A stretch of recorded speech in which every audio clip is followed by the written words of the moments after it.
Chiqui, ¿te preocupa la defensa? Porque es un hecho que en pelota parada varias veces los rivales llegaron al gol. ¿Eso es algo que te preocupa? Porque conforme vayan avanzando las etapas, la dificultad es mayor. Sí, seguramente. Nos preocupa que en dos partidos no hayan hecho de la misma forma goles, en el clásico y en este, cosa que hace rato, o me parece que nunca había pasado de que estamos con donde estamos nosotros.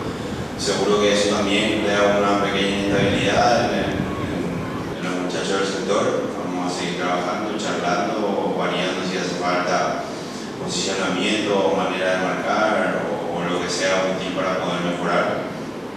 Porque así como decís, normalmente los equipos rivales también, aquí también, no todos, pero algunos jugando la Copa, cuando no pueden entrar acaban jugando mucho más los centrales. Tenemos que saber resolver eso.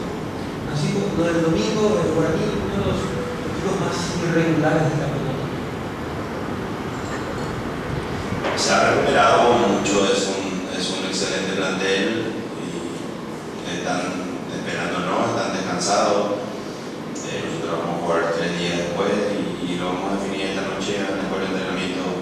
Si lo ponemos a todos y todos están en condiciones al menos de sin ningún tipo de molestia para que puedan llegar a participar del partido, y para el del viernes seguramente hacer jugar otro equipo esperando que los otros se preparen con todo para el partido del martes. ¿Cómo hay que jugar de Guaraní? Nosotros es muy difícil que cambiemos de otra manera, capaz que el hecho de si jugamos en el mismo equipo y de la seguidilla de partidos tengamos que controlar el juego de alguna otra manera, pero vamos a jugar intentando ser protagonistas y